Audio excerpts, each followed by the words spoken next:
मैं हर किसी के सीक्रेट्स और डिजायर्स देख सकता हूँ। हमारी क्लास के सबसे गरीब स्टूडेंट को ही ले लो। असल में वो इस देश के सबसे अमीर आदमी का इकलौता और खोया हुआ बेटा है।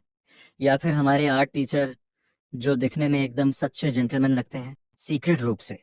उन्होंने न जाने कितनी फीमेल स्टूडेंट्स को सेड्यूस किया है। लेकिन जिस चीज ने मुझे सबसे ज्यादा हैरान किया, वो थी हमारे स्कूल की आइस क्वीन। 3 दिन पहले वो अपनी डांस प्रैक्टिस के बाद मेरे सामने से गुजरी। उसी वक्त उसके सिर के ऊपर इंफॉर्मेशन की एक पूरी लिस्ट चमकने लगी। पहला, एक छोटा कुत्ता पालना। दूसरा, अपने डॉर्म से बाहर शिफ्ट होना। तीसरा, एक ऐसा आदमी खोजना जो परफेक्टली डिस्क्रीट हो और जिसके साथ मेरा एक स्टेबल क्लैंडस्टाइन रिलेशनशिप हो। चौथा, कम से कम एक बार बिना किसी परवाह के पूरी तरह से नशे में धुत हुआ। पांचवा, आज रात मैं वापस डॉम नहीं जाना चाहती। ये सब देखकर बिना सोचे समझे मेरे मुंह से निकल पड़ता है, मैं पास ही एक बार जानता हूँ। क्या तुम मेरे साथ एक ड्रिंक के लिए चलना चाहोगी? ये सुनते ही लो किंसु हैरानी से अपना सिर झुका लेती है। इसी बीच कॉरिडोर में छाई उस गहरी शांति में मुझे ऐसा लग रहा है जैसे मैं अपने ही दिल की धड़कन सुन सकता हूँ। और तभी मैं देखता हूँ कि लो किंशु की विश लिस्ट में सबसे नीचे मौजूद डिजायर्स, बिना परवाह किए नशे में धुत होना और वापस डॉम न जाना, अचानक ऊपर आकर पहली और दूसरी पोजीशन पर सेट हो जाते हैं। वो अपनी आंखें सिकोड़ते हुए एक हल्की सी स्माइल देती है और प्यार से कहती है, ठीक है। मेरे दिल की धड़कन अचानक तेज हो जाती है। मुझे रियलाइज होता है कि ये सब बिल्कुल रियल है। मैं उसे बाहर लेकर जाता हूँ।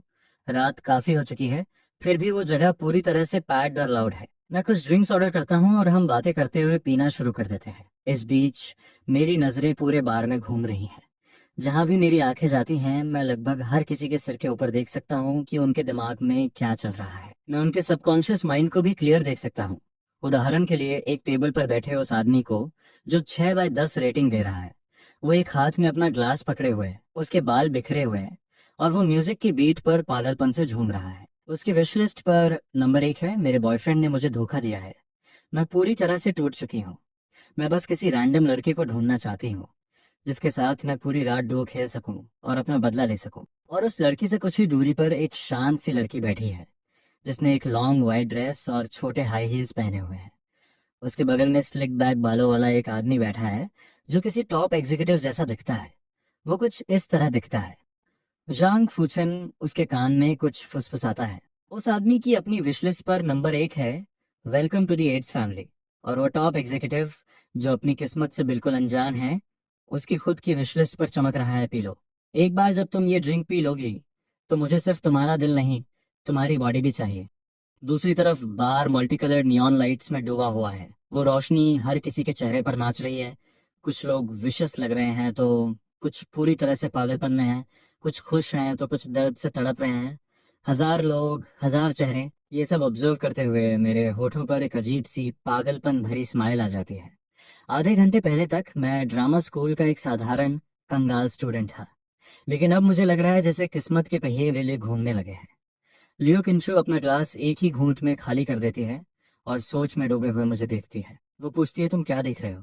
उसे खुद नहीं पता क्यों, लेकिन आज उसे मेरे अंदर एक अजीब सा चांद नजर आ रहा है। एक अलग ही कॉन्फिडेंस, जैसे मैं अपने आसपास की हर चीज को कंट्रोल कर रहा हूँ। मेरी नजरें वापस उस पर टिक जाती हैं। मैं उसके सवाल का जवाब नहीं देता। इसके बजाय मैं पूछता हूँ, तुम वापस डॉम क्यों नहीं जाना चाहती? मेरा ये अचानक पूछा गया सवाल लो किंशु को सरप्राइज कर देता है। वो घबरा कर पूछती है, तुम्हें कैसे पता कि मैं वापस नहीं जाना चाहती? उसका रिएक्शन देखकर मैं अपना ग्लास उठाता हूँ और मजे लेते हुए कहता हूँ, अगर तुम सच में वापस जाना चाहती तो तुम मेरे साथ बाहर ड्रिंक करने नहीं आती। इधर लोगो किंशु तुरंत मुस्कुरा देती है। वो सोचती है तो इस वजह से इसने अंदाजा लगाया। वो कहती है, मेरा वापस जाने का मन नहीं है, बस मैं उन डॉर्म वाली लड़कियों के साथ और नहीं रहना चाहती। वो हमेशा मेरी पीठ पीछे मेरी बुराई करती हैं। वो कहती हैं कि मुझे कोई अमीर बुड्ढा स्पॉन्सर कर रहा है या फिर मैं फेमस होने और पैसे कमाने के लिए एस्कॉर्ट का काम करती हूँ। ये सुनकर मैं हैरान रह जाता हूँ। सच कहूँ तो लियो किंचु के बारे में मेरा भी यही ख्याल था। वो मुंह बनाती है और आगे बोलती है, मेरी फैमिली की सिचुएशन को देखते हुए क्या मुझे ये सब करने की जरूरत है? शक से बचने के लिए, अपनी खुद की गाड़ी से घर जाने के लिए भी मुझे यूनिवर्सिटी से 1 किलोमीटर दूर एक गली तक चलकर जाना पड़ता है। और इतना सब करने के बाद भी उन चुड़ैलों का मुंह बंद करना इम्पॉसिबल है। ये सुनकर उसके बारे में मेरा ओपिनियन अचानक बदल जाता है। मैं सोचता हूँ तो बात यह है, मतलब इतनी हॉट होने के साथ साथ ये एक रिच किड भी है। मेरी यादों में जब से वो यूनिवर्सिटी आई थी, उसने काफी बस क्रिएट किया था, लेकिन टर्म शुरू होने के बाद वो बहुत डिस्क्रीट रहने लगी थी। सिवाय उन रूमर्स के कि वो केप्ट वुमेन है या पैसे कमाने के लिए स्कूल के बाहर सीक्रेट रूप से प्रोस्टिट्यूशन करती है, उसके कभी कोई और स्कैंडल्स नहीं रहे। कम से कम जहां तक मेरी बात है, मुझे लगभग पक्का यकीन है कि यूनिवर्सिटी में उसका कभी कोई असली बॉयफ्रेंड नहीं रहा। इतने शानदार एसेट्स वाली लड़की डुओ खेलने के लिए एक लॉन्ग टर्म और स्टेबल पार्टनर क्यों ढूंढना चाहेगी? और उससे भी बड़ी बात, उसकी विश लिस्ट पर तीसरा डिजायर। लोग इनसे अपनी ठुड्डी को अपने हाथ पर टिकाती है और पूछती है, सुचैन, तुम्हें अचानक मुझे ड्रिंक पर इनवाइट करने का मन क्यों हुआ? उसकी खूबसूरत आंखें मुझे एक इंटेंस और पियर्सिंग लुक के साथ घूर रही हैं। मैं उसकी नज़रों से भागे बिना एक हल्की सी स्माइल देता हूँ। मुझे ये सब काफ़ी मज़ेदार लगने लगता है। मैं सोचता हूँ, क्या हो अगर मैं उसकी विश लिस्ट को ज़ोर से पढ़ दूँ, तब उसका रिएक्शन क्या होगा? इसलिए मैं तुरंत बोलना शुरू करता हूँ, क्योंकि मैं जल्द ही शिफ्ट होने का प्लान कर रहा हूँ और मुझे एक छोटा कुत्ता भी अडॉप्ट करना है। मेरे ये शब्द बोलते ही लो किंशु की आंखें चमक उठती हैं। मैं आगे बोलता हूँ, और साथ ही आज रात मेरा एक बार के लिए पूरी तरह से नशे में धुत होने का मन है। ये सुनकर लियो किंशु की आंखें और भी ज्यादा चमकने लगती हैं। वो कहती है, तो आज रात जब तक हम पूरी तरह से नशे में नहीं हो जाते, हम वापस नहीं जाएंगे। उसी वक्त एक हाथ में ग्लास लिए एक आदमी पास आता है। ओरिजिनली उसका प्लान लियो किंशु को अप्रोच करने का था, लेकिन मुझे उसके बगल में देखकर वो फाइनली उस लड़की की तरफ चला जाता है जो अपने बॉयफ्रेंड से बदला लेना चाहती थी। मुझे उसे घूरते हुए देखकर लो कंचू मुस्कुराती है। वो पूछती है, क्या क्या वो मुझसे ज्यादा खूबसूरत है? मैं अपना सिर हिलाता हूँ और कहता हूँ, नहीं, मुझे बस उस पर थोड़ी दया आ रही है। वो पूछती है, क्यों? मैं जवाब देता हूँ, क्योंकि उसे ड्रग देकर किडनैप किया जाने वाला है। लियो किंसू हैरानी से चिल्लाती है, क्या? वो मेरे इमोशनलेस चेहरे को अविश्वास से देखती है। फिर वो अपना सिर घुमाकर उस लड़की को देखती है। मैं आगे कुछ नहीं बोलता, क्योंकि मुझे उस आदमी की विश लिस्ट पता है। जल्द ही उसे कंट्रोल करने के लिए इंजेक्शन देना, फिर पैसे कमाने के लिए उससे प्रोस्टिट्यूशन करवाना। अगले ही पल लुओ किंशु देखती है कि वो आदमी उस लड़की को अप्रोच करता है और सच में उसके ग्लास में किसी तरह का पाउडर मिला देता है। लुओ किंशु तुरंत पैनिक करने लगती है। वो पूछती है, ये तुम्हें कैसे पता था? मैं उसे ये तो बिल्कुल नहीं बताने वाला था कि मैं लोगों की विशलिस्ट देख सकता हूँ, तो मैं बस एक बहाना बना देता हूँ, मैंने उसे ऐसा करते हुए देखा। वो घबरा कर कहती है, और अब हम क्या करें? हमें जाकर उसे वार्न करना चाहिए। ये कहते हुए लियो किंशु तुरंत खड़ी हो जाती है, लेकिन मैं मजबूती से उसके हाथ पकड़ लेता हूँ। मैं कहता हूँ, वहाँ जो लोग हैं वो सब उसके साथी हैं, तुम्हारे वहाँ जाने का कोई फायदा नहीं है। और वैसे भी ये हमारा मैटर नहीं है, क्योंकि उस लड़की का बॉयफ्रेंड पहले ही यहाँ आ चुका है। ये सुनकर लो किंशु अपना सिर उठाती है।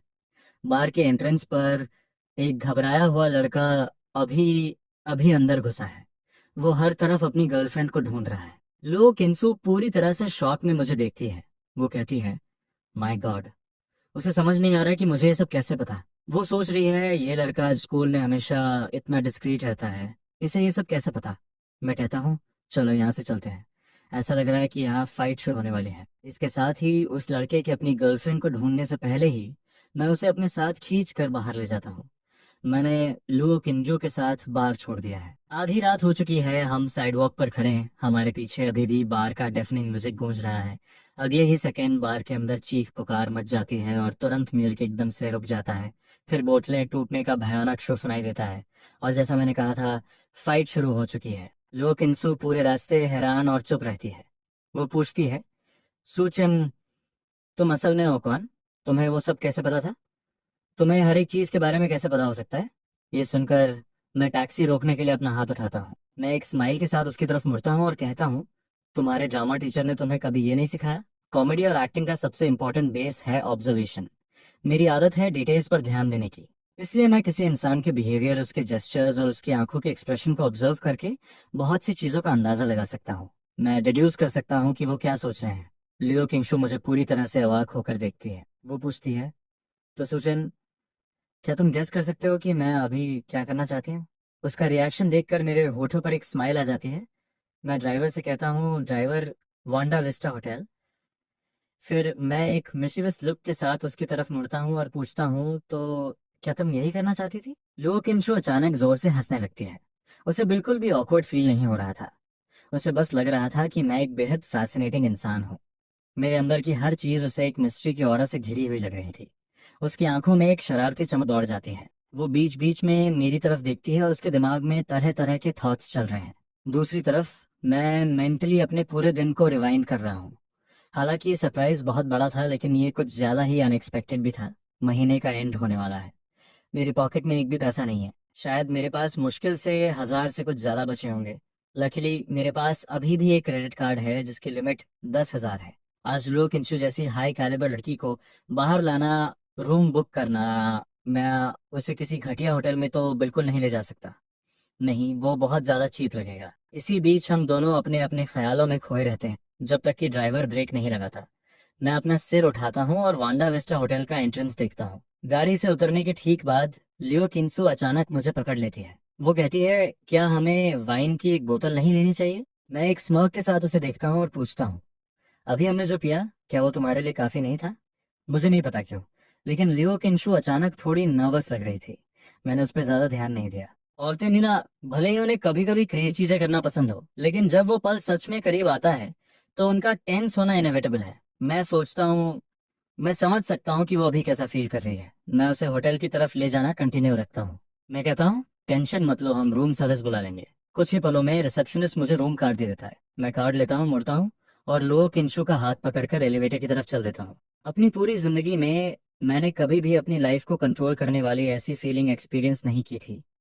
1 घंटे पहले तक मैं दूसरों की लाइफ से जेलस फील कर रहा था, लेकिन पलक झपकते ही शांक्सी एकेडमी की 3rd ईयर की वो खूबसूरत, अमीर और सबलाइन ब्यूटी मेरे कंधे पर सिर रखे खड़ी है। एलिवेटर आ जाता है। छोटे बैग्स लिए 2 इन्फ्लुएंसर्स हमारे सामने आती हैं।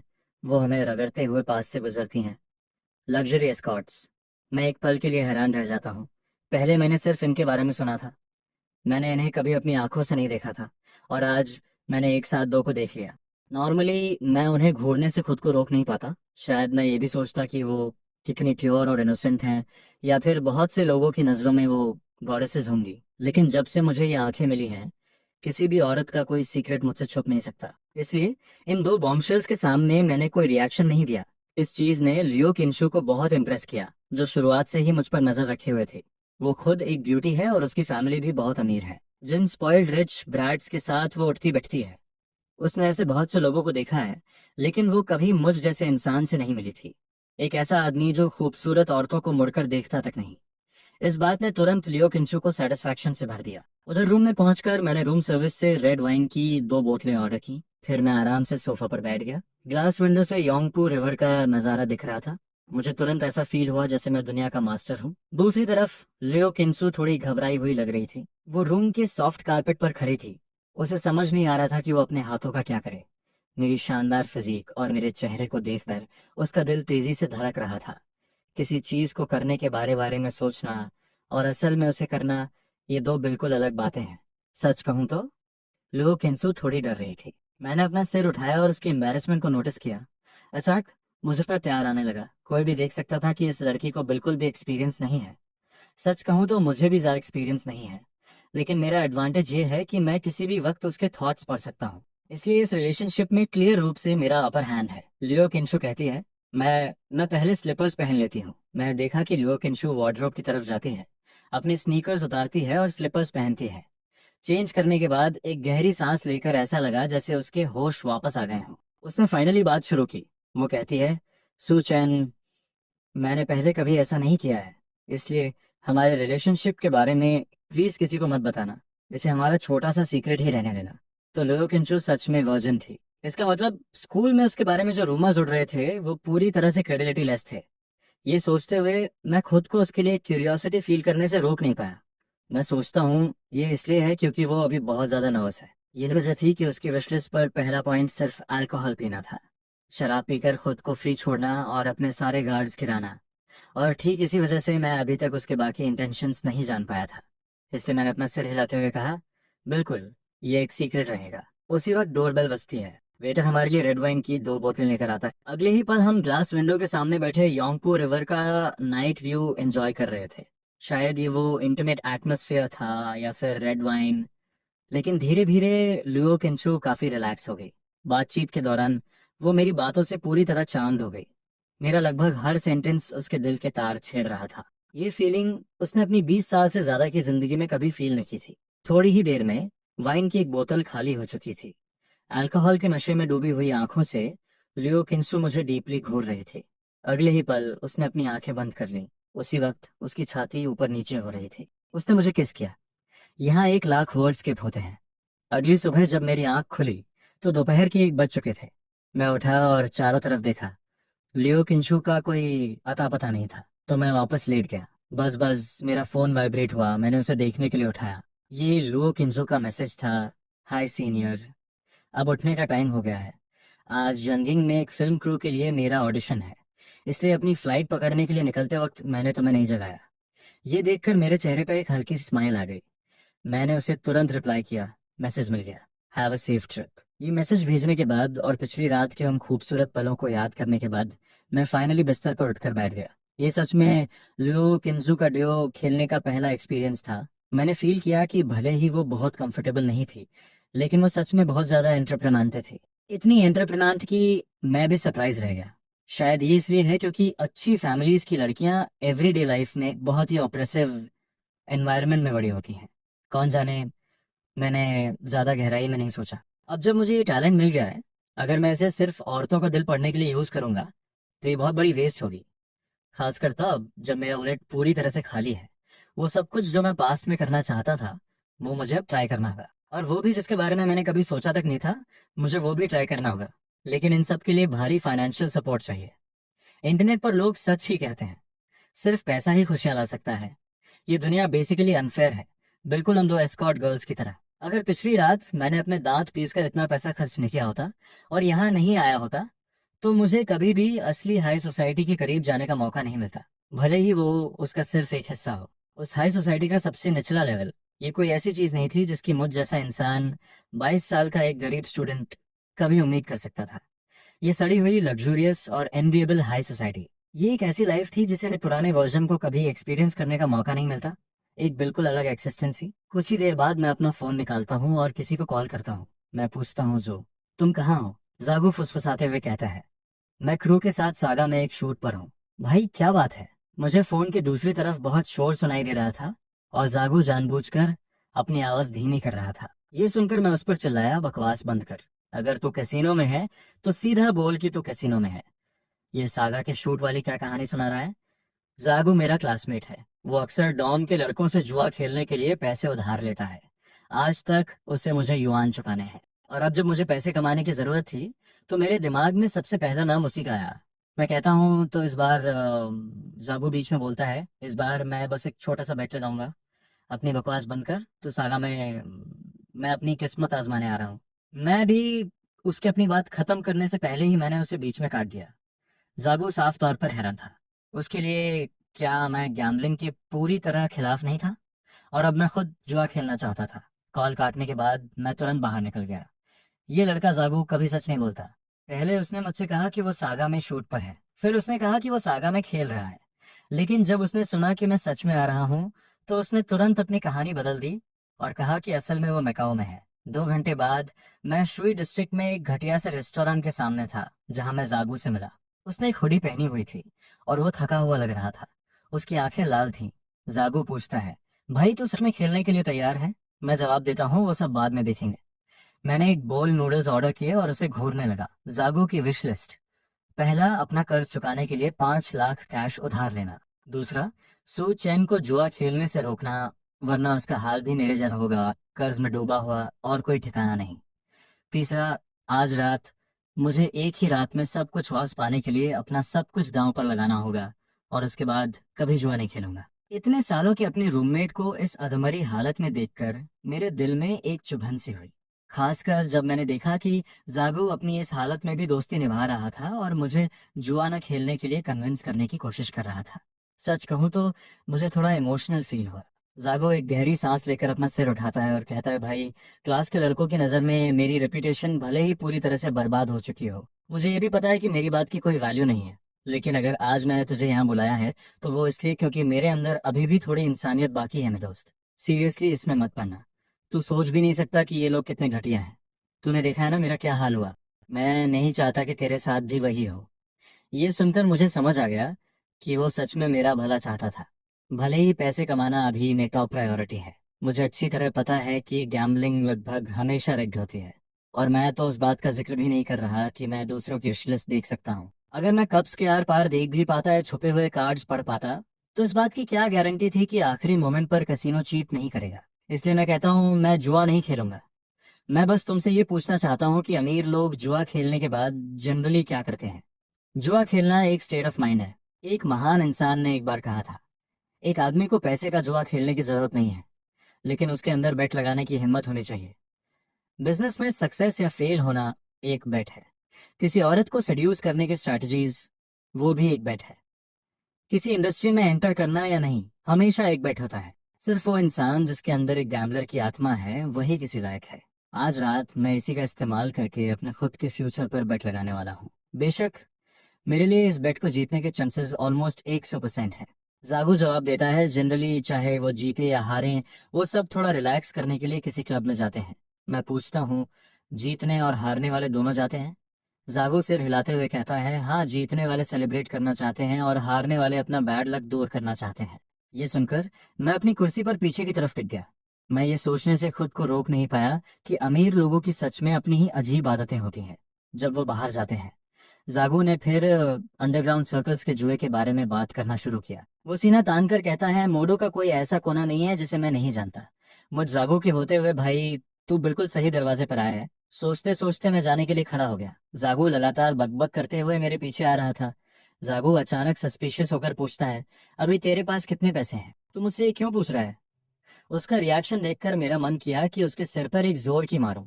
मैं कहता हूँ, बिना स्टार्टिंग कैपिटल के तू पैसे कैसे जीतेगा? अपने दिमाग में जागू मुझे गालियां देने ही वाला था।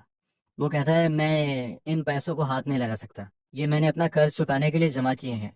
आज रात मुझे कम से कम 10,000 चुकाने ही होंगे, वरना वो मेरा बायां हाथ काट देंगे। मुझे 12,000 उधार दे, मैं तुझे 1 लाख वापस करूंगा। अगर मैं नहीं कर पाया तो तू मेरा हाथ काट लेना। इस बार मैंने उसके साथ कोई घुमा फिरा कर बात नहीं की। कुछ ही देर बाद हम एक लग्जरियस रेस्टोरेंट के सामने पहुंच गए। जागो मुझे वार्निंग देते हुए कहता है, भाई, मैं तुझे वार्निंग दे रहा हूँ, यहाँ के लोग या तो बहुत अमीर हैं या बहुत पावरफुल। चाहे कोई भी हो, किसी से भी पंगा मत लेना, बिल्कुल भी नहीं। मैंने एक हल्की सी स्माइल दी और कहा, मैंने कहा था ना कि हम जुआ नहीं खेलेंगे, तो टेंशन मत ले, मुझे नहीं पता क्यों। लेकिन मेरा इतना कॉन्फिडेंट लुक देखकर जागो के पेट में अजीब सी खलबली मच गई। हम दोनों दरवाजे के बाहर खड़े थे। हमने रात के लगभग 8 बजे तक इंतजार किया। जागू मुझे लगातार क्लब के रूल समझा रहा था। लगभग 8 बजे लग्जरी कार्स की लाइन लग गई और वो रेस्टोरेंट के सामने रुकने दी। लंबे पैरों वाली हर तरह की खूबसूरत लड़कियां उन स्पोर्ट्स कार्स के मालिकों के हाथों में हाथ डाले हुए थीं। ये सब देखकर मेरी स्मार्ट और भी गहरी हो गई। रेस्टोरेंट के अंदर कदम रखते ही लग्जरी होटल्स की वो टिपिकल फ्रेश फ्रेग्रेंस हमारी नाक में भर गई। लॉबी में हर तरफ आराम की सो कॉल्ड पर्सनैलिटीज आराम कर रही थीं या बातें कर रही थीं। उनमें से ज्यादातर के साथ एक या दो खूबसूरत लड़कियां थीं जो आराम से 6 या 7 बाय 10 थीं। जागो ने होटल के एलिवेटर के पीछे एक डिस्क्रीट जगह की तरफ इशारा किया। उसने बताया कि असली जगह नीचे है। एंट्री पर खड़े वो दो आदमी बाउंसर्स थे। यहाँ पंगा लेने की कोशिश करना इम्पॉसिबल मिशन था। उसकी बात सुनकर मैंने अपना सिर हिलाया। इंतजार करते हुए मैं कैजुअली लॉबी में मौजूद लोगों को ऑब्जर्व कर रहा था। दो अधेड़ उम्र के मोटे लेकिन डिस्टिंग्विश दिखने वाले आदमी वाइन का ग्लास लिए आराम से बात कर रहे थे। कमाल की बात तो ये थी कि इन दोनों की विश लिस्ट लगभग आइडेंटिकल थी। वो दोनों एक दूसरे की पार्टनर को पाना चाहते थे। वो एक्सचेंज करना चाहते थे लेकिन बोलने की हिम्मत नहीं कर पा रहे थे, इसलिए वो बस एक दूसरे की पार्टनर की तारीफ कर रहे थे। कुछ ने अपनी कलाई पर लाखों की लग्जरी वॉचेस पहनी हुई थी। वो दिखने में बहुत ही रिस्पेक्टेबल लग रहे थे, लेकिन उनकी विश लिस्ट पर सिर्फ गंदी और ना बताई जा सकने वाली ख्वाहिशों की एक पूरी लिस्ट थी। इस तरह के एटमॉस्फेयर ने मुझे तुरंत एक अजीब सी फीलिंग दी। ऐसा लग रहा था कि यहाँ मौजूद ये सो कॉल्ड हाई सोसाइटी जितनी ऊंची थी, असल में उतनी ही नीची भी थी। और साथ ही वो अपनी सबसे बेसिक डिजायर्स को छुपा ही नहीं पा रही थी। हमने लॉबी के ज्यादातर लोगों के अंदर जाने का इंतजार किया। यही सही समय था। तभी जागू एक रेड वाइन की बोतल लिए पास आया। ये थोड़ा चीप लग रहा था। उसने मुझे कोहनी मारी और कहा, ये 6,000 से ज्यादा की है, सिर्फ ये बोतल। मैंने सिर हिलाया। एंट्री पर सिक्योरिटी चेक पार करने और एक स्टाफ मेंबर के पीछे पीछे चलने के बाद हमने एक और लंबा और शानदार कॉरिडोर पार किया। एक मोड़ के बाद हम फाइनली उस बड़े अंडरग्राउंड हॉल में पहुंच गए। उस वक्त वो जगह पहले से ही खचाखच भरी हुई थी। बाहर जो अमीर लोग टेस्ट होने का दिखावा कर रहे थे, वो यहाँ आकर बिल्कुल जंगली जानवरों की तरह लग रहे थे। हर किसी के चेहरे पर हर तरह की डिजायर साफ पढ़ी जा सकती थी। उनकी विश लिस्ट, बनी कॉस्ट्यूम पहने लगभग 30 लड़कियां क्रोपियर का काम कर रही थी। नीचे उन्होंने फिशनेट्स के साथ मिनी स्कर्ट पहनी हुई थी। इसके अलावा कैसीनो खूबसूरत औरतों से भी भरा हुआ था जो अपने ग्लासेस पकड़े हुए हर तरफ देख रही थी। वो जहरीले सांपों की तरह लग रही थी, जिन्होंने अपना फन उठाया हुआ हो। इसी बीच कैसीनो के सर्वेलेंस स्क्रीन्स पर जागो और मैं क्लब के मेन रूम में एक टेबल पर बैठे हुए दिखाई दे रहे हैं। दूसरी तरफ एक प्राइवेट रूम में जेन यावेन मॉनिटर्स देख रहे हैं। वो खुद को थोड़ा हैरान होने से नहीं रोक पाती। वो मकाओ के सबसे अमीर फैमिली जियन फैमिली की इकलौती बेटी है। इस तरह के हाई एंड अंडरग्राउंड क्लब में यंग लोग पहले से ही रेयर होते हैं, और यहाँ तक कि जब यंग और रिच एयर्स मजे करने आते हैं तो वो लगभग उन सभी को जानती है।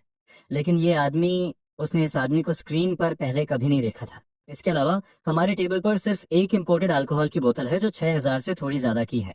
आपको बता दूं कि ये क्लब की सबसे सस्ती बोतल है और एंट्री के लिए कंजम्पशन मैंडेटरी है। ये ऐसा है जैसे हमने सिर्फ एंट्री टिकट के पैसे दिए हों, जो साबित करता है कि ये आदमी बिल्कुल भी कोई यंग और रिच एयर नहीं है। वो सोच रही है, क्या ये सिर्फ शो ऑफ कर रहा है? जैन यावेन के ठंडे और खूबसूरत चेहरे पर अचानक इंटरेस्ट की एक झलक दिखाई देती है। वो सोच रही है ये यहाँ लड़कियों को पटाने आया है। ना सिर्फ जैन यावेन मुझ में इंटरेस्ट लेने लगी थी, बल्कि क्लब में मौजूद औरतें भी। उनकी नजरों में मेरे लिए कंटेम्प्ट साफ दिख रहा था। वो आपस में फुसफुसा रही थी। उनमें से एक चुपचाप मेरे पास आई और बोली, सुनो हैंडसम, ये कोई फॉर्चून तो नहीं है, लेकिन इसे वेस्ट करना बेवकूफ़ी है। अगर तुम ये मुझे दे दो तो मैं तुम्हें पूरी रात खुश रख सकती हूँ। उस पल मैंने उनकी नज़रों को इग्नोर कर दिया। मैंने बस अपने आसपास ऑब्जर्व किया, इन अमीर लोगों की विश लिस्ट ढूंढते हुए। मुझे फाइनली एक टारगेट मिल गया। फिर मैंने रेड वाइन का एक ग्लास लिया और कोने में बने लाउंज की तरफ चल दिया। वहां एक लंबा पतला और वेल ड्रेस्ड आदमी दो जवान लड़कियों को गले लगाए हुए शराब पी रहा था। पास पहुंचने पर मैंने दोबारा उसकी लिस्ट का कंटेंट कंफर्म किया। नाम जांग बिन। मेरी विश लिस्ट पर पॉइंट नंबर 1, मुझे अपने पास मौजूद इस स्टॉक से छुटकारा पाना है, जल्दी। भले ही नुकसान हो, लेकिन ये मेरे पास नहीं बचना चाहिए। दूसरा, मेरे पास सिर्फ कुछ दसियों हजार ही बचे हैं। आज रात मैं आखिरी बार मजा करूंगा। तीसरा, अगर मैं एक हफ्ते के अंदर इसे बेच नहीं पाया तो मुझे वापस अपने देश जाकर छुपना पड़ेगा। ये बहुत क्रूशल है। उस पल मैं चुपचाप उसके बगल में बैठ गया। जांग बिन ने अपनी भौहें सिकोड़ी। ये उसका आखिरी सहारा था, और ये कल का लौंडा उसे डिस्टर्ब करने आ गया था। जांग बिन थोड़ा रिलक्टेंट होते हुए पूछता है, तुम्हें कुछ चाहिए? मैंने उससे पूछा कि क्या उसे कोई प्रॉब्लम होगी अगर उसके बगल में बैठी प्रिंसेस एक पल के लिए वहां से चली जाए। जांग बिन चिढ़ते हुए कहता है, अगर तुम्हें कुछ कहना है तो कहो। मैं गहरी सांस लेकर कहता हूँ, ये सिर्फ आपको इस खूबसूरत मोहतरमा के सामने शर्मिंदा होने से बचाने के लिए है। थोड़ा चिढ़ते हुए जांग बिन सीधा होकर बैठ गया। साथ ही उसने अपने आवारा हाथ भी हटा लिए। वो कहता है, निकल यहाँ से, निकल निकल, मुझे तुझसे बात करने में कोई इंटरेस्ट नहीं है। ये देखकर मैंने अपने ग्लास में वाइन को घुमाया और धीरे से कहा, आपके पास मुश्किल से कुछ दसियों हजार ही बचे होंगे, है ना? और फिर भी आप इस तरह से पैसे उड़ाने की हिम्मत कर रहे हैं। ये सुनते ही जांग बिन का घमंड पल भर में गायब हो गया। वो पूरी तरह से अवाक रह गया। जांग बिन का रिएक्शन देखकर उसके बगल में बैठी उस खूबसूरत लड़की ने थोड़ी नफरत के साथ कहा, लेकिन तुमने तो कहा था कि तुम मुझे फॉरेन ट्रिप पर ले जाओगे और मेरे लिए बहुत सारे बैग्स खरीदोगे। जांगबिन जल्दी से कहता है, बिल्कुल बेबी, मैं पक्का खरीदूंगा। उसे दो शब्दों में तसल्ली देने के बाद जांगबिन मेरी तरफ मुड़ाकर बोला, तू है कौन? बकवास करना बंद कर, वरना सिक्योरिटी को बुलाऊंगा। मैंने बस एक डिटैच टोन में जवाब दिया, मैं आज रात ही तुम्हारा पूरा स्टॉक खरीद सकता हूँ। ये शब्द सुनते ही जांगबिन का इंटरेस्ट तुरंत वापस आ गया। वो हकलाते हुए पूछता है, तुम कैसे, तुम्हें ये सब कैसे पता? मैंने कोई जवाब नहीं दिया। मैंने बस उसके बगल में बैठी उस लड़की की तरफ एक नजर डाली। जांगबिन तुरंत समझ गया। भले ही वो लड़की जाना नहीं चाहती थी, लेकिन उसने सोचा कि रिश्ते खराब नहीं करने चाहिए। उसके जाने के बाद जांगबिन मेरे थोड़ा और करीब आ गया। वो पूछता है, तुम्हारा नाम चाहे जो भी हो यंग मैन, बस मुझे ये बताओ कि तुम्हारे पास कितना है। मैं जवाब देता हूँ, 9,000 टन, स्टैंडर्ड प्राइस 4,000 पर है। मैंने खुद से सोचा, भले ही मुझे एक पल पहले मार्केट प्राइस नहीं पता था, लेकिन इससे कोई फर्क नहीं पड़ता। फिर मैंने आगे कहा, और क्या हो अगर मैं तुम्हें अभी तुरंत कैश पे कर दूं?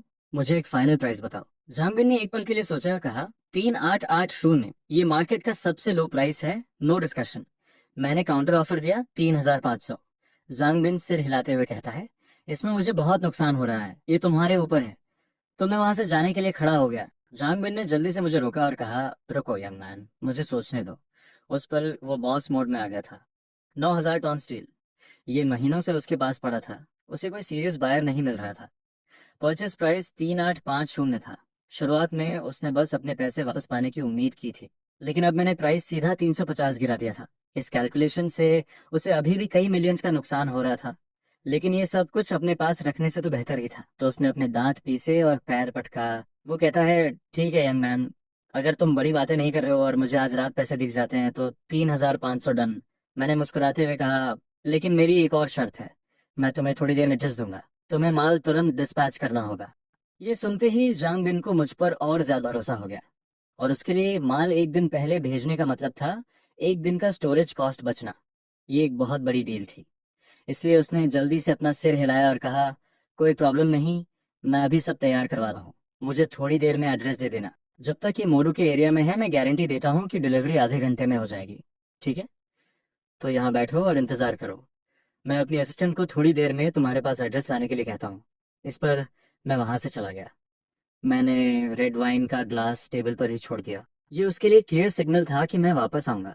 जांग बिन बड़बड़ाता है, मैंने वर्कर्स को तैयार रहने के लिए कॉल कर दिया है। इसी पल जांग बिन को इस लड़के के बारे में एक बात खटकी। उसे कैसे पता चला कि मेरे पास एक लॉट है जो मैं अभी तक बेच नहीं पाया हूँ। मैं ज्यादा दूर नहीं गया। मैं बस एक दूसरे कोने में एक बेंच की तरफ गया और वापस बैठ गया। मेरे सामने एक अधेड़ उम्र का आदमी बैठा था।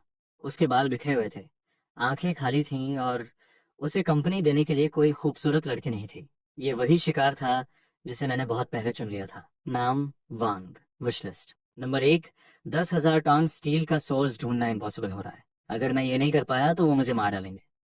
नंबर 2, ये काम खत्म होते ही रिजाइन करना, प्रेशर बहुत ज्यादा है।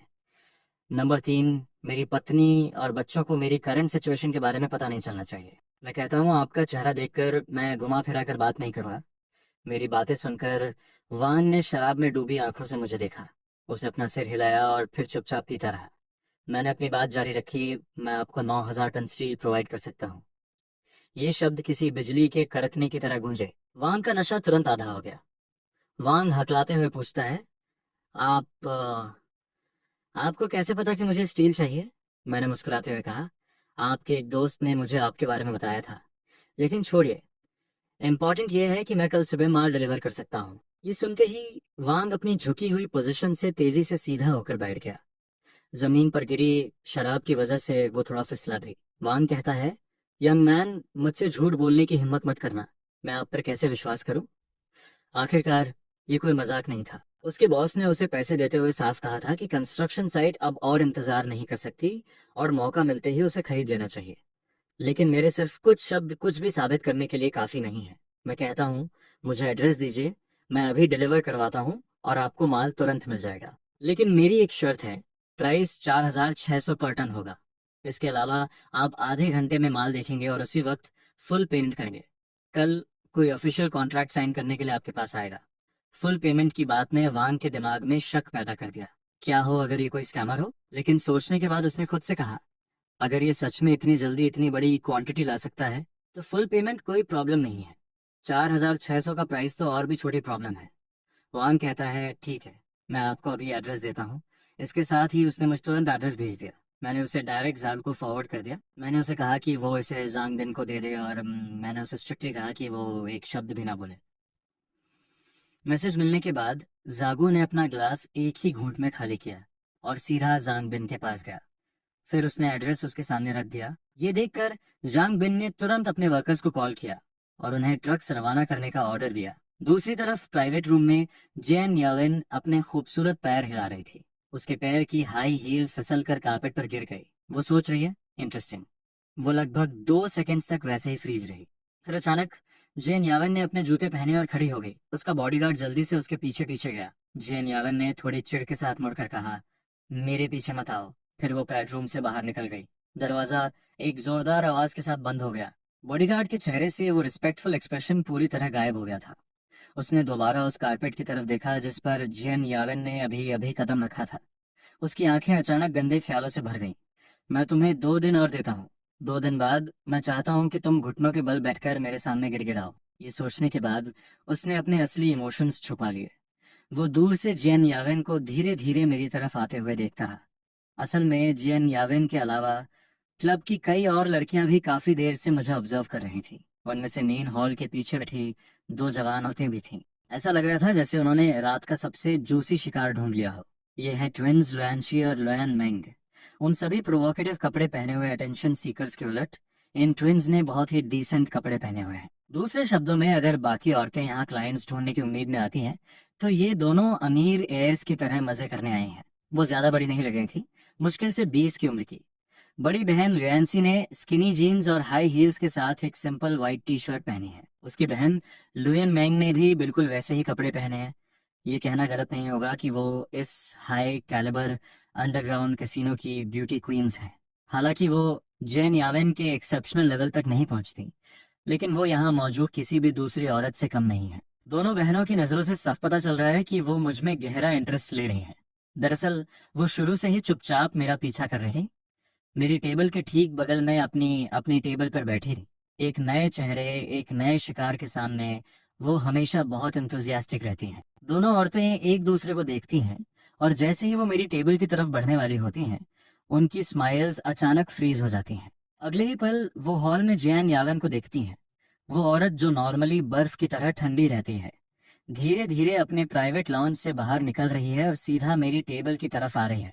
कुछ ही देर बाद वो शांति से मेरी टेबल पे बैठ गई और मुझे घूरने लगी। उसी वक्त मुझे भी फील हुआ कि कोई मुझे ऑब्जर्व कर रहा है। इंस्टिंक्टिवली मैं पीछे मुड़ा और मैंने जैन यावन को अपनी टेबल पर बैठे हुए देखा, लेकिन मैंने उस पर ध्यान नहीं दिया। मैं आराम से बैठा अपने सामने बैठे उस अधेड़ उम्र के आदमी को देखता रहा। हम चुपचाप एक दूसरे को घूर रहे थे। वो अधेड़ उम्र का आदमी क्लियरली अनसर्टेनिटी से परेशान था। अगर मैंने उससे जो कहा वो सच हुआ तो इससे प्रैक्टिकली उसकी जान बच जाएगी, लेकिन अगर ये झूठ है तो उसे सच में नहीं पता कि आगे क्या करना है। आधा घंटा जल्दी से बीत गया। दूसरी तरफ उस अधेड़ उम्र के आदमी की कांपती हुई आवाज फाइनली सुनाई दी। वांग कहता है, ये रहे 10 million, young man please check कर लीजिए। ये नजारा देखकर लुएंसी और लोयन मेंग ने अपने होंठ चबा लिए। आधे घंटे में डील डन और ऑलमोस्ट 10 मिलियन का प्रॉफिट। स्टॉक मार्केट में भी चमत्कार करना प्रैक्टिकली इम्पॉसिबल होगा, है ना? दुनिया में सिर्फ दो ही जगह हैं जहां ऐसा कुछ हो सकता है। पहला लॉटरी पे आउट सेंटर और दूसरा कैसीनो। लुएंशी कहती है, बड़ी बहन ज्यादा मत सोचो। जेन यावेन कौन है?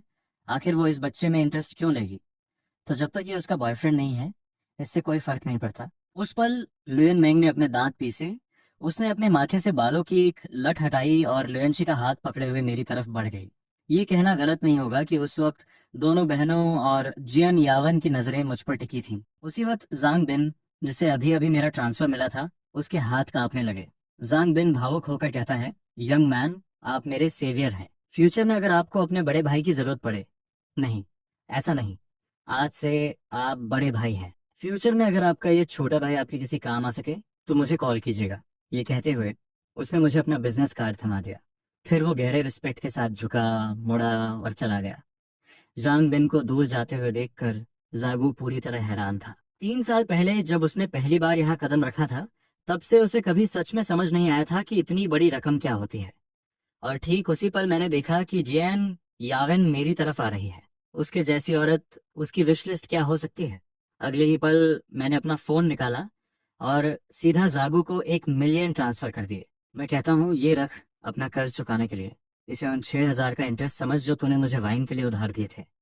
जागू के शरीर में एक जोरदार सिहरन दौड़ गई। अगले ही पल वो एक शब्द भी बोलने के काबिल नहीं था। मैं कहता हूँ, खैर, आज रात मजे कर और ध्यान से देख कि दूसरों की लाइफ कैसी होती है। इसके साथ ही मैंने हाथ से इशारा किया। भले ही पर्सनली मुझे इससे कोई फर्क नहीं पड़ रहा था, लेकिन बाकी सब पहले ही जेलसी से मर रहे थे। माय गॉड, ये हैंडसम लड़का कितना जनरस है। काश मैं आज रात इसके साथ थोड़ा वक्त बिता पाती। मुझे यकीन है कि मैं 10 या 20 हजार कमा लेती। तभी जियान यावेन, जिसने एक लंबी ब्लैक बैकलेस ड्रेस पहनी हुई थी, फाइनली हमारे पास आ गई। उसे देखकर सबने जल्दी से उसके लिए रास्ता छोड़ दिया। इंटरेस्टिंग, बड़े बॉस की पोती उससे पर्सनली मिलने आ रही है। टिस्क, अगर उसे पता चल गया कि ये लड़का कुछ प्लान कर रहा है तो ये गया। गया? तू क्या बात कर रहा है? जियान यावेन के कैलिबर की औरत के साथ एक ही टेबल पर बैठने का मौका मिलना ही बहुत बड़ी बात है। वो तो अपनी कब्र में भी हंसता रहेगा।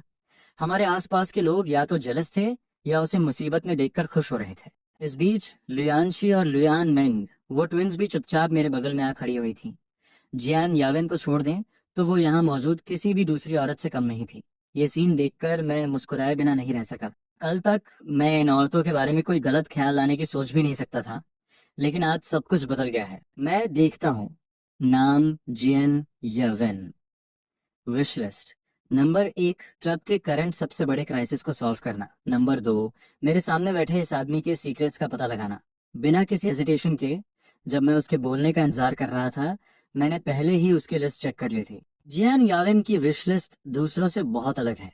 ये कहा जा सकता है कि इतने समय में मैंने इतने सारे लोगों की विश लिस्ट देखी है, लेकिन सिर्फ जियान यावेन की लिस्ट इतनी सिंपल थी। उदाहरण के लिए, लियो किंशुअसी कैंपस गॉडेस, पिछली बार जब मैं उसके साथ था तो उसकी लिस्ट में 50 या 60 पॉइंट्स थे। मेरे पुराने दोस्त और भाई जागो की लिस्ट में भी 30 से ज्यादा पॉइंट्स थे। एवरेज देखा जाए तो ज्यादातर आदमियों के लिए लिस्ट लगभग 30 पॉइंट्स की होती है। औरतों के लिए ये जनरली 60 के आसपास होती है। सिर्फ मेरे सामने बैठी जिन यावन के पास केवल 4 थे। तीसरा, अगर मेरी जबरदस्ती शादी करवाई जाती है तो शादी से पहले मैं किसी भी रैंडम आदमी के साथ ट्रिप पर जाना चाहती हूँ और उसे अपना फर्स्ट टाइम देना चाहती हूँ।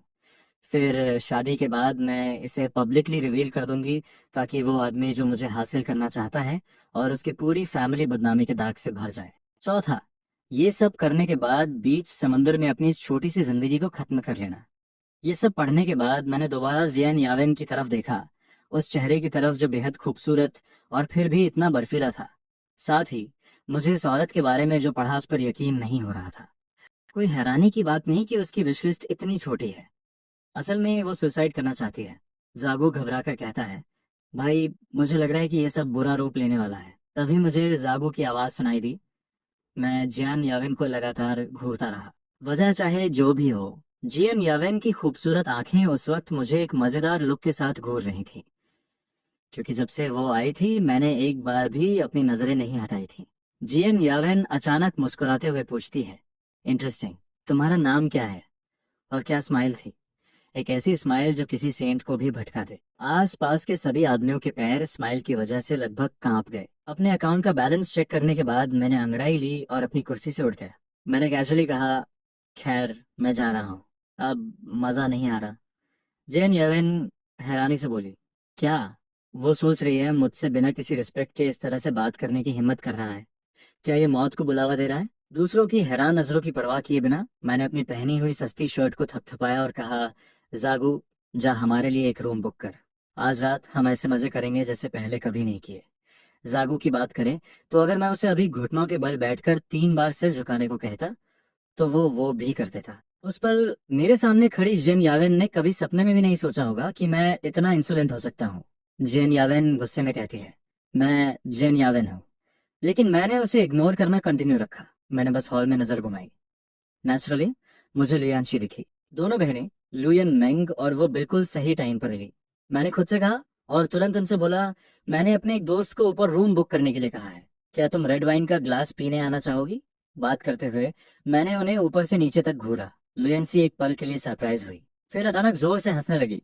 लुयंसी कहती है, हे हैंडसम, तुम्हारी भूख तो बहुत बड़ी है। क्या तुम श्योर हो कि तुम्हें हम दोनों चाहिए? उसने अपना सेंटेंस खत्म भी नहीं किया था कि उसकी छोटी बहन लुयान मैंग ने मुस्कुराते हुए एक्सेप्ट कर लिया, ठीक है, बस बातें करने के लिए। ये नज़ारा देखकर मेरे होठों पर एक स्माइल आ गई। तो अमीर होने की फीलिंग ऐसी होती है।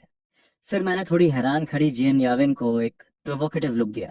फिर एक हाथ बड़ी बहन के कंधे पर और दूसरा छोटी के कंधे पर रखकर मैं मुड़ा और सीधा क्लब के हॉल से बाहर निकल गया। इसी बीच मेरे जाने के बाद अगले 30 सेकंड्स तक क्लब का हॉल मौत जैसी शांति में डूब गया। सबके मुंह खुले के खुले रह गए।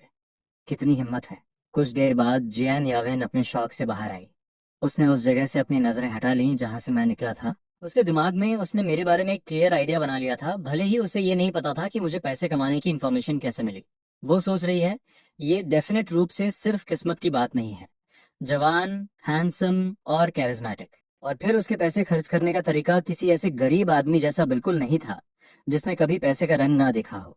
जिसका मतलब है कि वो बिल्कुल भी उतना सिंपल नहीं है जितना दिख रहा है। सबसे इम्पोर्टेंट बात, उसकी नज़रों के सामने मुझे पूरी तरह से नेकेड फील हुआ, जैसे उसने मुझे अंदर बाहर से पूरी तरह पढ़ लिया हो।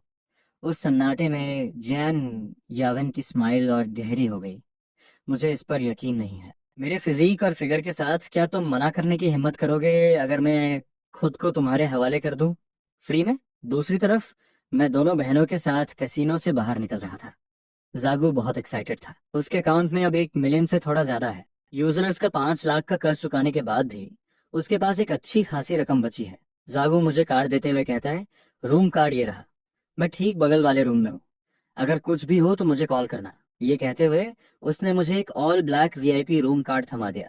फिर एक लड़की को लेकर जो पता नहीं उसे कहाँ और कब मिली, एक एस्कॉर्ट। वो सीधा एलिवेटर में घुस गया। कुछ मिनट्स बाद मैं उन दोनों ट्विंस को उस रूम में ले गया जो जागो ने मेरे लिए बुक किया था। रूम बहुत बड़ा था और डेकोरेशन बहुत अवांट थी। हर एक डिटेल में लग्जरी फील हो रही थी। रूम में एंटर करते ही लुएंसी ने कैजुअली अपना बैग सोफा पर फेंक दिया। एक हाथ दीवार पर टिकाकर उसने दूसरे हाथ से अपनी हाई हील्स उतारी और उन्हें ठीक मेरे सामने फेंक दिया। फिर दोनों बहनें मेरे सामने बैठ गईं। उनके होठों पर स्माइल थी। लुएंसी कहती है, लेट्स बी क्लियर, ये सिर्फ एक ड्रिंक के लिए है। लुएन मैंग ने एक हल्की सी स्मोक दी। मुझ जैसे अमीर यंग मास्टर्स को उन्होंने बहुत देखा है, और जनरली हम जितने ऐसे देखते हैं, इस तरह के लड़के उन्हें साइकोलॉजिकली सबमिट करने की कोशिश करते हैं। अब जब वो मेरे सामने है तो दोनों बहनें फिर से अपना छोटा सा खेल खेलने की कोशिश कर रहे हैं। उनके हर एक जेस्चर मुझे सिड्यूस करने के लिए है, लेकिन उनकी बॉडीज, वो मुझे लगातार पीछे धकेल रही हैं। किसी भी नॉर्मल आदमी के लिए इसे रेजिस्ट करना बहुत मुश्किल होता। अनफॉर्चुनेटली उनके लिए इन दोनों औरतों की चालबाजियां अब मेरे लिए पानी की तरह साफ है। मैं खड़ा होता हूँ और फ्रिज से रेड वाइन की एक बोतल निकालता हूँ। वाइन को एरेट करते हुए मैं एक स्मर्क के साथ उन्हें ऑब्जर्व करता हूँ। मैं देखता हूँ, नाम यूएनसी। विश लिस्ट नंबर 1, अपनी आंखों से अपनी बहन की शादी उस आदमी से होते हुए देखना जिससे वो प्यार करती है। दूसरा, समुद्र के किनारे एक घर होना, एक फूलों की दुकान खोलने और एक ऑर्डिनरी जिंदगी जीने के लिए काफी पैसे होना। मैं जल्दी से दर्जनों दूसरी विशेष पर नजर डालता हूँ। ज्यादातर कंटेंट अनइम्पॉर्टेंट है, जैसे कोई पर्टिकुलर जूते खरीदना या किसी ब्रांड का बैग। नाम लुयान मेंग। विश लिस्ट नंबर 1, एक ऐसे आदमी से मिलने की उम्मीद जो मेरी खूबसूरती से अट्रैक्ट न हो, बल्कि सच में मेरी सोल से प्यार करे, और उससे शादी करना। दूसरा, अपनी बहन के मेडिकल एक्सपेंसेस के लिए पैसे जमा करने में मदद करना। तीसरा, मेरे सामने बैठे इस आदमी को अच्छी तरह से लूटना। फर्स्ट इंप्रेशन में ये बहुत अमीर लग रहा है। ये पढ़कर मैं थोड़ा अवाक रह गया। बड़ी बहन की विश लिस्ट इतनी बुरी नहीं है, कम से कम वो कोई बुरी इंसान नहीं लग रही। लेकिन छोटी बहन की तीसरी विश मुझे पूरी तरह से निराश कर देती है। क्या मैं सच में एक बेवकूफ और ब्रेनलेस रिच एयर जैसा दिखता हूँ? वो मुझे लूटना चाहती है, लेकिन उसकी दूसरी विश ने मेरी क्यूरियोसिटी जगा दी। मैं जल्दी समझ गया, उसकी बहन लियांसी को जरूर कोई गंभीर बीमारी होगी, इसलिए ये दोनों बहनें ऐसी जगह पर पैसे कमाने आई हैं। लेकिन अब जब मुझे ये पता है, मुझे ये भी पता है कि फिलहाल मुझे उनमें कोई इंटरेस्ट नहीं है। सिर्फ एक इंसान जिसमें मुझे इंटरेस्ट है, वो जेन यावेन है, जो अभी नीचे अपने इंटरनल कॉन्फ्लिक्ट से जूझ रही है। अभी के लिए मुझे बस दोनों बहनों से थोड़ी बात करनी है, ड्रिंक करना है, और शांति से जेन यावेन के मेरे पास आने का इंतजार करना है। That's it. सिर्फ एक चीज जो मुझे नहीं पता थी, वो ये कि जेन यवन कब आएगी। उधर 2 घंटे बाद होटल के बेसमेंट में एक प्राइवेट लाउंज में जेन यवन, जो नॉर्मली बर्फ जैसी ठंडी रहती थी, इस वक्त थोड़ी एंशियस लग रही थी। वो सोच रही है अब उससे मिलने जाने का मौका ढूंढने का वक्त आ गया है। जेन यवन ने अपना निचला होंठ चबाया। चलो, 10 मिनट और इंतजार करते हैं। 10 मिनट में मैं चुपचाप ऊपर जाने का कोई तरीका निकाल लूंगी। उस वक्त जेन यावन तैयार थी। वर्स्ट केस सिनेरियो में रूम में एंटर करते ही उसे बेड पर लेटे हुए 2 औरतें और एक आदमी मिलेंगे। वैसे भी उसने अपना डिसीजन ले लिया है, तो कॉन्सिक्वेंसेस से कोई फर्क नहीं पड़ता। अपनी आंखों के कोने से उसने दरवाजे के बाहर खड़े बॉडीगार्ड की तरफ देखा। उसी वक्त उसने अपनी हाई हील्स उतारी और प्योर वाइट कॉटन स्लीपर्स पहन लिए। जियान यावन कहती है, लीजी, मुझे लगता है कि मैंने अपनी एंगेजमेंट रिंग टेबल पर छोड़ दी है, मुझे उसे लेने जाना होगा। जैसे ही 10 मिनट पूरे हुए, जीएन यावन अचानक खड़ी हो गई, ऐसा नाटक करते हुए जैसे सच में उसकी रिंग खो गई हो। बॉडीगार्ड कहता है, मिस, बेहतर होगा कि आप यहीं रुकें, मैं आपके लिए ले आता हूँ। बॉडीगार्ड लिजी ने तुरंत सर्वेलेंस स्क्रीन की तरफ देखा, फिर मुड़ा और टेबल की तरफ चल दिया। जैन यावन ने बड़ी नजाकत से अपनी ब्लैक बैकलेस ड्रेस उठाई, लॉन्ग स्कर्ट के किनारे को अपने हाथ में पकड़े हुए वो अपने खूबसूरत लंबे और बेदाग सफेद पैर दिखा रही थी। कुछ पल पहले उसने चुपचाप अपस्टेयर्स फ्लोर के एक होटल एम्प्लॉय से पूछा था, और उसे पता चल गया था कि मैं रूम 2119 में हूँ। लीजी को टेबल की तरफ जाते देख जैन यावन बिना कोई आवाज किए प्राइवेट लाउंज से बाहर निकली और सीधा पीछे के दरवाजे से खिसक गई। इसी बीच रूम 2119 में दोनों बहनें बहुत पहले जा चुकी थी। वाइन की बोतल 1 घंटे पहले ही खत्म हो चुकी थी। क्योंकि मुझे जेन यावेन का इंतजार करना था, इसलिए उनके कॉन्टैक्ट डिटेल्स लेने के बाद मैंने उन्हें भेज दिया था। जाते वक्त दोनों बहनें सच में बहुत कंफ्यूज थीं, क्योंकि जब से वो रूम में आई थी, मैंने उनके साथ बहुत ही कोटवा तरीके से वाइन पीने के अलावा कुछ नहीं किया था। बातें करते हुए ऐसा लग रहा था जैसे क्लब का वो जंगली आदमी और मैं दो बिल्कुल अलग इंसान हैं। इस बात ने उन्हें बहुत डिसअपॉइंट किया। एलिवेटर से नीचे जाते वक्त भी वो सीरियसली एक सवाल पर सोच रही थी, क्या हमारा चार्म काफी नहीं है? या फिर उसी में कोई प्रॉब्लम है? इस बीच मैं अपने रूम में बोर्डम से मर रहा था, तब मैंने अपना फ़ोन उठाया और लो किंसू से चैट करने लगा, जिसका इंटरव्यू अभी ख़त्म हुआ था। मैं पूछता हूँ, क्या कर रही हो? लो किंसू रिप्लाई करती है, मैं वापस आ गई हूँ, कुछ खा रही हूँ और एक मूवी देखने की तैयारी कर रही हूँ। कहीं तुम अभी भी किसी दूसरी लड़की पर लाइन तो नहीं मार रहे हो? मैं लिखता हूँ, नहीं यार, मैं सच में एक मूवी देखने जा रहा हूँ। ये लिखते हुए मैंने आ भरी। हाँ मैम, झूठ बोलना तो हमारी सेकंड नेचर होनी चाहिए। इंसान जितना अमीर होता है उसे उतना ही नेचुरल तरीके से झूठ बोलना पड़ता है। लियो किंगसो लिखती है, खैर एंजॉय द मूवी और मेरे बारे में सोचना। लियो किंगसो ने अपने सेंटेंस के एंड में एक इमोजी ऐड किया, हमारी पिछली रात की डुओ पार्टी को याद करते हुए। मेरा गला अचानक सूख गया, लेकिन मैंने फिर भी उसे रिप्लाई किया, और मैं तुम्हारे बारे में क्यों सोचूं, हमारे बीच कुछ नहीं है। 5 मिनट बाद लियो किंचू ने रिप्लाई किया, यू इडियट सुचन, मेरी बात ध्यान से सुनो। आज से तुम ड्यूओ पार्टीज के लिए मेरे सीक्रेट टीममेट हो। यही हमारा रिलेशनशिप है। ये पढ़कर मैं स्माइल किए बिना नहीं रह सका। ये बेवकूफ लड़की बिना चाहे ये सब बोलकर, क्या मैं उसकी लिस्ट की एक विश पूरी करने में उसकी मदद नहीं कर रहा था? मैंने मजे लेते हुए अपना सिर हिलाया और जैसे ही मैं रिप्लाई करने वाला था, मैं फ्रीज हो गया। रूम 2119 के दरवाजे पर किसी ने नॉक किया था। मेरे पास दरवाजे पर जाने के अलावा कोई ऑप्शन नहीं था। दरवाजा खोलते ही मेरे सामने जैन यावन खड़ी थी, वो औरत जिसे इतने सारे आदमी चाहकर भी नहीं पा सकते। जैसा मुझे एक्सपेक्टेड था, वो खुद मेरे दरवाजे पर आ गई। वो मेरे सामने खड़ी है, उसके होठों पर एक स्माइल है। जैन यावन की सांसें थोड़ी तेज हैं। वो अभी वाली उन दो बहनों जैसी नहीं है जो छोटी छोटी चालबाजियों से भरी हुई थी। हमेशा से उसका कैरेक्टर बहुत फ्रैंक और डायरेक्ट रहा है। दरवाजा खोलने के बाद मैं उसे ऊपर से नीचे तक देखता हूँ, मेरे चेहरे पर एक स्माइल है। मैं पूछता हूँ, मिस जैन, मैं आपके लिए क्या कर सकता हूँ? वो दोनों बहनें, जैन यावन, अपनी सांसें नॉर्मल करती है और मेरे पीछे झांकती है। भले ही वो प्रिपेयर्ड थी, लेकिन वो सच में उन दोनों को मेरे रूम में नहीं देखना चाहती थी। वो औरतें जो उसके उसके पैरों की धूल बराबर भी नहीं है। जैन यावन कहती है, गुड, वो भी अभी गई है। मुझे पता है, जैन यावन अपना सो कॉल्ड प्लान एग्जीक्यूट करने के लिए तैयार थी, इसलिए मैं उसे अंदर आने के लिए रास्ता दे देता हूँ। दरवाजा बंद होने के बाद मैं एक स्मार्क के साथ उस पर टिक जाता हूँ। रूम में एंटर करते ही वो हाफ फिल्ड रेड वाइन का ग्लास उठाती है जिसे मैंने टेबल पर खत्म किया था, और उसे एक ही घूंट में पी जाती है। फिर मेरे देखते ही देखते वो अपने खुले हुए लंबे बालों को बांधती है, अपनी खूबसूरत कॉलर बोन को दिखाते हुए। मैं रिपीट करता हूँ, तो कोई प्रॉब्लम मिस जैन? वो एक गहरी सांस लेती है, फिर मुझे देखकर बोलती है, क्या तुम मेरे साथ ड्यूओ खेलना चाहोगे? मैं फ्रैंकनेस के साथ जवाब देता हूँ, हाँ।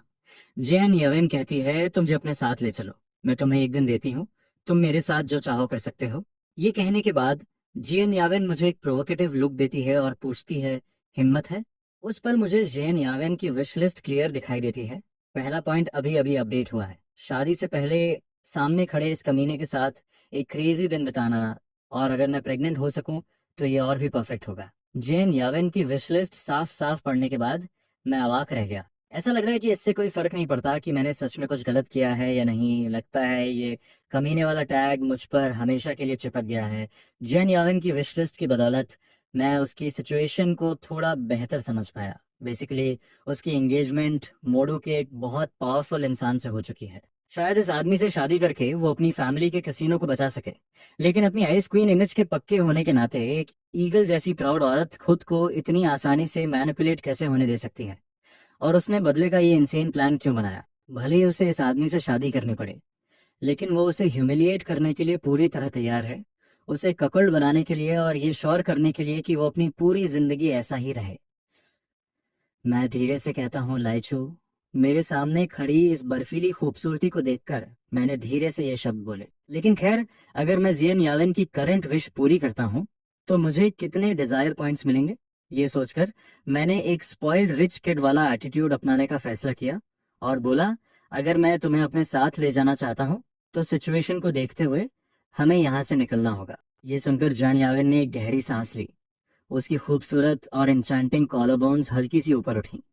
जैन यावन कहती है, चलो किसी ऐसी जगह चलते हैं जहां हमें कोई ढूंढ ना सके, और वहां मैं तुम्हारी हो जाऊंगी, लेकिन 24 घंटे में तुम किसी से मुझे वापस छोड़ने के लिए कहोगे। मेरी नजरें नीचे से ऊपर की तरफ खिसकी, धीरे धीरे उसके टखनों से शुरू होकर उसकी ब्लैक बैकलेस ड्रेस के उस हिस्से पर रुकी जिसे उसने अपने हाथ में कसकर पड़ा हुआ था।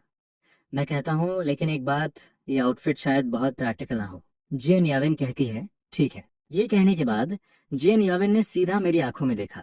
उसकी आंखों में हेजिटेशन का कोई नामो निशान नहीं था। अक्सर एक आदमी और औरत के बीच का रिलेशनशिप चेस की एक गेम की तरह होता है, और अगर स्पीड से एक हारता है तो शायद मैं ही हारूंगा। और जियान यावेन जैसी औरत के लिए ये बिल्कुल अनएंड्यूरेबल चीज है। इसलिए ठीक मेरे सामने उसने अपनी लॉन्ग ब्लैक ड्रेस को नीचे सरकने दिया। भले ही वो बाहर से बहुत कैजुअल लग रही थी, लेकिन मैं फिर भी उसकी स्किन पर बन रहे गूज़बम्प्स को देख सकता था। मैं अपनी भौहें हल्की सी सिकोड़ता हूँ और कहता हूँ, तुम भी नर्वस हो तो इतना डिटैच होने का नाटक क्यों कर रही हो? जियान यावेन ने हार नहीं मानी और कहा, तुम भी फाइनली मुझे पा ही लोगे, तो तुम अभी ना देखने का फैसला क्यों कर रहे हो? अपना पजामा पहनने के बाद जैन याविन ने फिर से अपना सिर उठाया और मुझसे पूछा, अभी जो टाइम हो रहा है, उन्होंने मुझे ढूंढना शुरू कर दिया होगा। तुम क्या प्लान कर रहे हो? मैं सोफा पर टिका हुआ था। उसे उसके खुद के टेरिटरी से बाहर निकालना ये थोड़ा कॉम्प्लिकेटेड लग रहा था, क्योंकि मैं इस जगह को अच्छे से नहीं जानता, बल्कि वो जानती है। मैं पूछता हूँ, तुम्हारे पास गाड़ी है? जेन याविन अपनी आंखें घुमाते हुए जवाब देती है, नहीं। बचपन से ही उसके पास हमेशा एक पर्सनल ड्राइवर रहा है। उसने अपनी जिंदगी में कभी स्टीयरिंग व्हील को हाथ नहीं लगाया है। जेन यलन कहती है, मैं चुपचाप भाग कर आई हूँ। मेरा बॉडीगार्ड अभी भी मुझे हर जगह ढूंढ रहा होगा, उसकी हैबिट्स को जानते हुए। एक बार जब वो सारे सर्वेलेंस कैमरास चेक कर लेगा और देखेगा कि मैंने होटल नहीं छोड़ा है, तो वो तुरंत होटल की रिकॉर्डिंग्स ट्रेस करेगा, जब तक कि वो मुझे तुम्हारे रूम में आते हुए ना देख ले। इस सब में उसे सिर्फ 10 मिनट लगेंगे। ये कहते हुए उसने अपनी पेल आर्म उठाई और अपनी लग्जरी वॉच देखी। वो कहती है, अगर कुछ अनएक्सपेक्टेड ना हो तो तुम्हारे पास सिर्फ 3 मिनट बचे हैं। बाहर से जियान याविन काम और कंपोज लग रही थी, लेकिन अंदर से वो चिंता से मरी जा रही थी। अगर वो आज भागने में कामयाब नहीं हुई तो उसके आसपास सिक्योरिटी और भी टाइट हो जाएगी।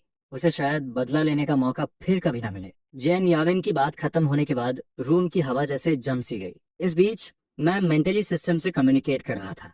मैंने वो पॉइंट्स यूज किए जो मुझे पहले लो किंसू की विश पूरी करने पर मिले थे, और एक ड्रॉ लॉन्च किया। उसने ड्रॉ शुरू किया। Starting the draw. कंग्रेचुलेशंस, आपको मास्टर थीफ स्किल मिली है। कंग्रेचुलेशंस, आपको कॉम्बैट मास्टरी स्किल मिली है। कंग्रेचुलेशंस, आपको एक बुगाटी वेरॉन मिली है। कंग्रेचुलेशंस, आपको एक फिजिकल ट्रांसफॉर्मेशन पोशन मिली है। ये सब अनाउंस करने के बाद सिस्टम फिर से साइलेंस में चला गया। मैंने फाइनली राहत की सांस ली। अगले ही पल मुझे अपने सिर में एक हल्की सी बजिंग फील हुई। फिर इन स्किल्स की मैसिव अमाउंट ऑफ इंफॉर्मेशन ने पल भर में मेरे दिमाग को भर दिया। मैं सोफा से उठकर कहता हूँ, चलो मैं तुम्हें सैर पर ले चलता हूँ। ये कहने के बाद मैंने जियन यावेन की तरफ अपना दाहिना हाथ बढ़ाया। इसी बीच बगल वाले रूम में जागो एक बड़े लग्जरियस बेड पर लेटा हुआ था। उसके लिए आज का दिन किसी सपने जैसा था। अपने अकाउंट में बचे हुए hundreds of thousands of yuan को देखकर उसके दिमाग में हजार ख्याल दौड़ रहे थे। कुछ ही पलों बाद वो अपना बैंक कार्ड हाथ में लिए अपने रूम से बाहर निकला। बाहर आते ही वो मुझसे टकराया, जो अपने रूम से बाहर निकल रहा था। जागू एक नोइंग स्माइल के साथ कहता है, भाई मैं तुझे ही ढूंढ रहा था। तो कैसा रहा? वो दोनों बहनें कमाल की थी ना, है ना? लेकिन अगले ही पल उसकी स्माइल उसके चेहरे पर फ्रीज हो गई। उसे उम्मीद थी कि मेरे पीछे लुयांशी बाहर आएगी, या फिर लुयन मेंग कोई एक। भले ही दोनों एक साथ बाहर आती तो भी जागो को ये अजीब नहीं लगता, लेकिन अभी वो इतना शॉक में था जैसे किसी ने उसका गला दबा दिया हो। जागो हकलाते हुए कहता है, भाई तू? क्योंकि जो इंसान मेरे पीछे से बाहर निकला वो कोई और नहीं बल्कि वाइट कॉटन पजामा पहने हुए जैन यादन थी। जाग को देखकर उसने उसे एक हल्की सी स्माइल दी। मैं कहता हूँ, ये मेरी गर्लफ्रेंड है। तुम थोड़े सरप्राइज लग रहे हो। मेरी बात करें तो मैं पूरी तरह से डिपाइट लग रहा था, लेकिन मेरे पास ज्यादा एक्सप्लेनेशन देने का टाइम नहीं था। मैं कहता हूँ, वापस जाकर अपने रूम में आराम कर। अगर कोई तुमसे कुछ पूछे तो बस कहना कि तुम्हें कुछ नहीं पता। जागो पूरी तरह से अलग लग रहा था खुद को एक जोरदार थप्पड़ मारने के बाद। वो मुश्किल से बड़बड़ाया, नहीं नहीं नहीं, मैं पक्का आज सुबह गलत पैर पर उठा हूँ। उसे देखकर मुझे हंसी भी आ रही थी और गुस्सा भी। मैं कहता हूँ, याद रखना, किसी को मत बताना कि तूने हमें देखा है। इसके साथ मैंने जैन यावेन का हाथ पकड़ा। हमने एलिवेटर नहीं लिया, हमने फायर एस्केप स्टेज ली, जब तक कि जैन यावेन और मेरी सिलुएट्स गायब नहीं हो गई। इसके बाद ही जागो ने आंखें झपकाईं। दूसरी तरफ अंडरग्राउंड क्लब हॉल के एंट्रेंस पर ब्लैक सूट पहने एक आदमी भागते हुए लीजी के पास आया। वो कहता है, हमने सारे सर्वेलेंस कैमरास चेक कर लिए हैं। मिस ने होटल नहीं छोड़ा है, वो अभी भी अंदर ही होंगी। ये सुनकर लीजी की आंखें सिकुड़ गईं। वो सोचता है, अभी भी होटल में है? वो सोचती है कि वो इस तरह शादी से बच सकती है, तभी लिजी के वॉकी टॉकी में आवाज आई। वो आवाज कहती है, हमें होटल की रिकॉर्डिंग्स मिल गई हैं। वो रूम 2119 में गई हैं।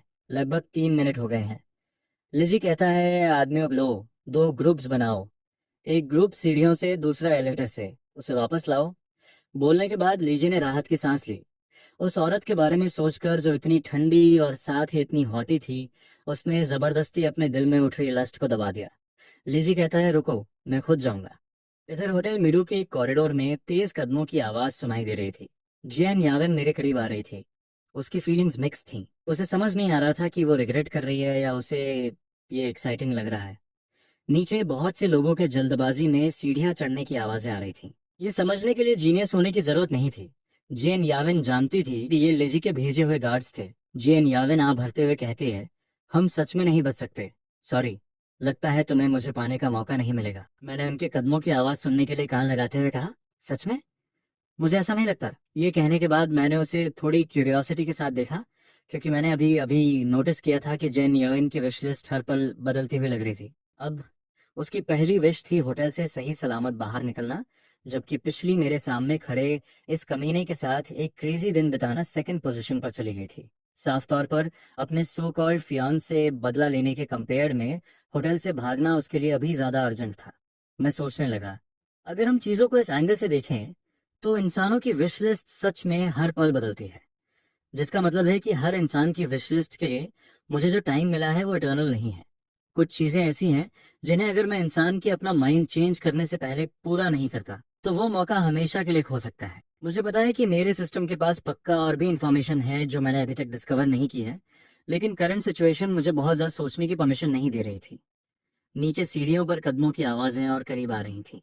ये देखकर जियान यावन ने एक गहरी सांस ली, जैसे उसने हार मान ली हो। उसने एक थकी हुई टोन में कहा, हीरो बनना बंद करो, इसे यहीं छोड़ देते हैं। भले ही वो सच में अपने फियांस को ह्यूमिलिएट करने के लिए मेरा यूज करना चाहती थी। अगर हम इस होटल से बाहर नहीं निकल सकते तो इस सब का कोई मतलब नहीं है। फिर वो खुद को थोड़ा संभालती है। उसकी टोन वापस हमेशा की तरह बर्फीली हो जाती है। जियन यावन कहती है, मैं उनका यही इंतजार करूंगी। तुम तुम जाकर अपने दोस्त के रूम में छुप जाओ। उन्हें सिर्फ इतना पता है कि मैं भागने की कोशिश कर रही हूँ, लेकिन उन्हें अभी तक मेरा एग्जैक्ट प्लान नहीं पता, इसलिए वो तुम्हें परेशान नहीं करेंगे। ये सुनकर मैंने मुस्कुराते हुए अपना सिर हिलाया। मुझे अचानक रियलाइज हुआ कि ये जेन यावन दिल से बुरी नहीं थी, कम से कम ऐसे मोमेंट में तो बिल्कुल नहीं। उसका पहला थॉट ये था कि वो मुझे इन्वॉल्व ना करे। ये सोचकर मैंने अपना हाथ उसकी पतली कमर के चारों ओर रख दिया। इस इंटीमेट जेस्चर ने तुरंत जियान यावन की भौहें सिकोड़ दी। वो सोचती है, डिसाइडेडली क्या घटिया इंसान है। और मैंने उसकी कमर के चारों ओर अपना हाथ रखने के बाद भले ही मैंने फील किया कि उसका शरीर अचानक सिकुड़ गया, मैं उसकी ईयरलोब, उसकी गर्दन के करीब जाने से नहीं हिचकिचाया। उसकी परफ्यूम सूंघने के लिए मैं कहता हूँ, खुशबू बहुत अच्छी है। ये कहने के बाद मैंने उसे छोड़ दिया और सीधा सीढ़ियों से नीचे उतर गया। जियान यावेन की बात करें तो मेरी अभी की बोल्डनेस की वजह से वो एक पल के लिए फ्रीज रह गई। खासकर उस पल जब मैं उसकी गर्दन के करीब था। उसे लगा जैसे उसके सारे लिम्स कमजोर पड़ गए हों। अपनी 22 साल की जिंदगी में कोई भी आदमी उसके इतने करीब नहीं आया था। कितनी हिम्मत है। लेकिन मेरी दूर जाती सिलुएट को देखकर वो जल्दी होश में आ गई। जेन यावेन चिल्लाती है, ए तुम बेवकूफ हो क्या? तुम गलत डायरेक्शन में भाग रहे रास्ते चाहिए। जेन यावेन मुझे दोबारा बुलाना चाहती थी, लेकिन उसे अचानक रियलाइज हुआ कि वो मेरा नाम तक नहीं जानती। वो सोचती है क्या स्टूपिड रिच किड है। गुस्से में जियान यावेन तुरंत मेरे पीछे भागने लगी। लगभग 10 सेकंड्स बाद सीढ़ियों के ठीक नीचे अचानक दर्द से कराने की एक दबी हुई आवाज गूंजी। फिर ऐसा लगा जैसे कोई सीधा स्टेयरकेस की खाली जगह में गिर गया हो। ये देखकर जियन यावन का खून खौल उठा। वो बहुत अच्छी तरह जानती थी कि उसके सिक्योरिटी एजेंट्स किस तरह के प्रोफेशनल्स थे। वो बहुत अच्छे से जानती थी। उनमें से लीस्ट क्वालिफाइड भी स्पेशल फोर्सेस का एक्स मेंबर था। ये लोग जनरली बिना वजह इंटरफेयर नहीं करते थे, लेकिन जब वो करते थे तो वो किसी को नहीं छोड़ते थे। उस पल उसने स्टेयरकेस के गैप से नीचे देखा। वो नीचे के फ्लोर्स देख सकती थी। कुछ इमरजेंसी लाइट्स की धुंधली रोशनी से रोशन थे, जबकि कुछ पूरे अंधेरे में डूबे हुए थे। इमरजेंसी लाइट्स के फ्लिकरिंग के साथ साथ कुछ डल साउंड्स भी आ रहे थे। बीच बीच में दर्द से तड़पने की चीखें सुनाई दे रही थी। ये उस तरह का सीन था जैसे हम सिर्फ मूवीज में देखते हैं। मूवी के लेवल का सीन, जो जेन यावेन को मेरी सेफ्टी के लिए वरी करने पर मजबूर कर रहा था। वो सोचती है, इडियट, मैं इसका नाम तक नहीं जानती, मैं इसके लिए क्यों परेशान हो रही हूँ। नीचे जाने के लिए रेलिंग पकड़ते हुए वो अपने लिए एक प्लॉजिबल एक्सप्लेनेशन ढूंढने की कोशिश कर रही थी। मैं बस एक अच्छी इंसान हूँ, मैं नहीं चाहती कि मेरी वजह से किसी इनोसेंट की जान जाए। लेकिन लैंडिंग पर पहुंचते ही वो फ्रीज हो गई। अगले ही पल उसके हाथों ने उसका मुंह ढक लिया, क्योंकि उसने अभी अभी देखा था। सीढ़ियों के मोड़ पर दो आदमी बिखरे पड़े थे जिन्हें वो बहुत अच्छे से जानती थी। वो मैं नहीं था, बल्कि क्लब के सिक्योरिटी एजेंट्स थे।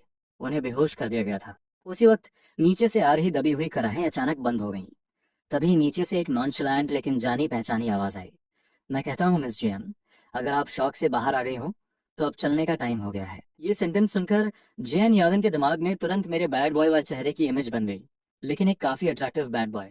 एक बार जब हम ग्राउंड फ्लोर की स्टेयरवेल में मिल गए तो उसने नोटिस किया कि मेरे हाथ में गार्ड्स में से किसी एक का वॉकी टॉकी था। उसी वक्त